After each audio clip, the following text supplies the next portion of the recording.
Përshëndetje të nderuar student dhe mirë se vini në kanalin tim. Sot do të flasim për ndërtimin e bakterieve. Siç po e shihni, në anën e majt kam paraqitur një bakterie. Mirë po, të ndërtojmë një bakterien tonë. Të filloj. Së pari do të ndërtojmë muret. Membrana e citoplazmës, pastaj vjen muri qelizor dhe më në fund, më në periferi vjen kapsula.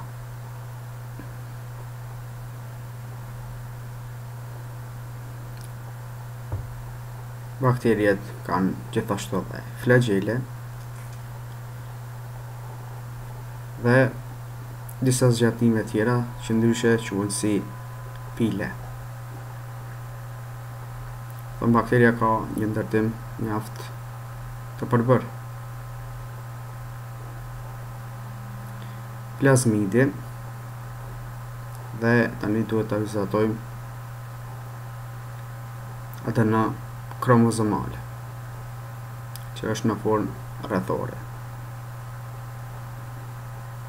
Dhe tani duhet të vizatojmë gjithashtu edhe ribozomet.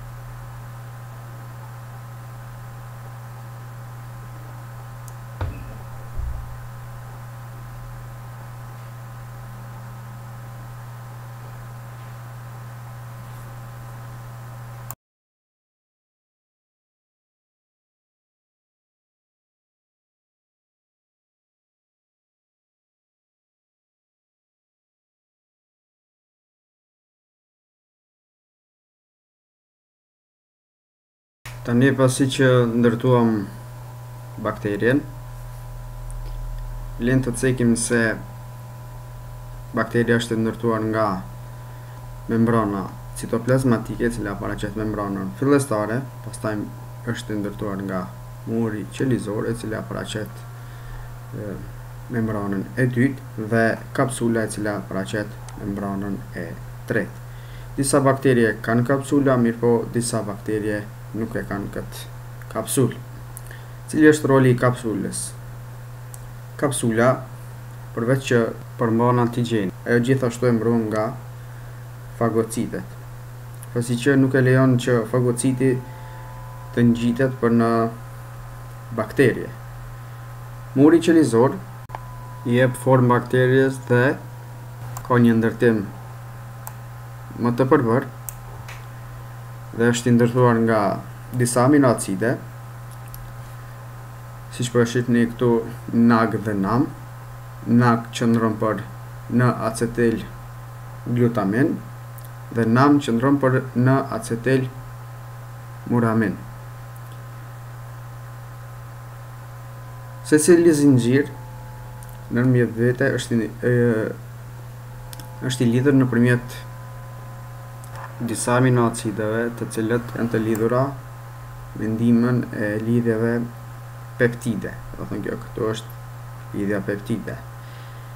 Dhe antibiotikët, siç janë penicilina dhe cefalosporinët, veprojnë pikërisht mbi këtë lidhje peptide.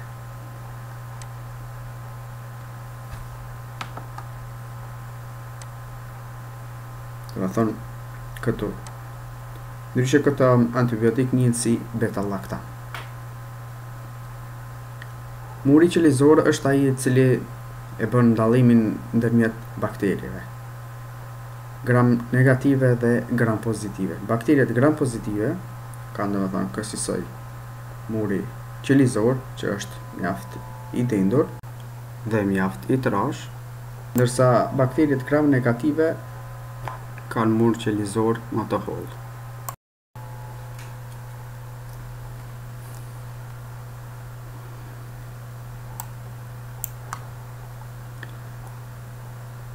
Brenda membranës citoplazmatike gjendet citoplazma, në të cilën janë të vendosura ADN kromozomale dhe plazmidi, e cila po ashtu paraqet një ADN, e cila ndryshe quhet si ADN ekstra kromozomale, pasi që gjendet jashtë kromozomit dhe ka një funksion më ndryshe se sa ADN kromozomale.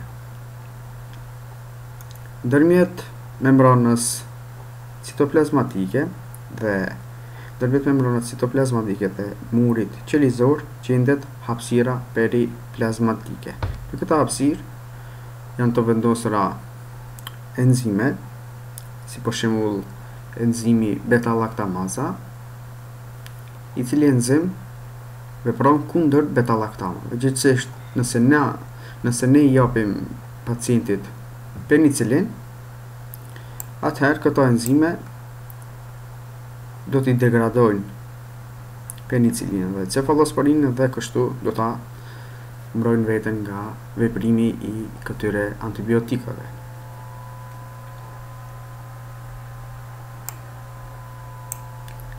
ADN kromozomale është në formë rrethore, për dallim nga ADN e njeriut që është në formë lineare.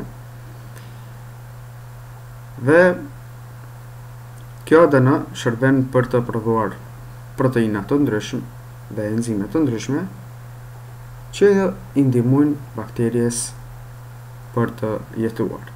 Si për shembull, prodhojnë enzime që duhet t'i zbërthejnë materiet ushqyese, ndërsa plazmidi është ajo e cila e determinon se a do t'jetë bakteria virulente apo nuk do t'jetë virulente. Bakteriet të cilët kanë plazmid janë virulente, pasi që plazmidet kanë gjene të cilët prodhojnë kanë aftësi të prodhojnë enzime, siç e ka beta-laktamaza, për të shkatruar antibiotikët, gjithsesi i mundsojnë rezistencë bakteries ndaj antibiotikave. Plazmidet gjithashtu prodhojnë toksine. Bakteriet gjithashtu përmbajnë edhe ribozome, të cilat ribozome shërbejnë për nevojat e bakterieve, gjithsesi për prodhimin e proteinave.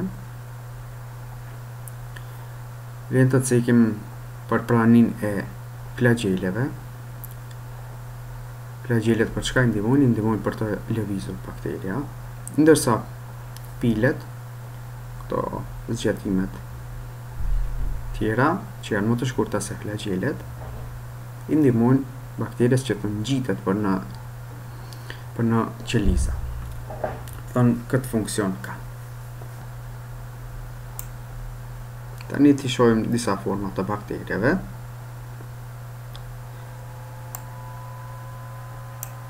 Kemi disa lloje të formave të bakterieve, janë në formë topthore apo coccus, në formë shkopthore apo bacillus, dhe në formë të spiraleve, si shembull spiroketet, vibrio në formë si presje, kështu me radhë.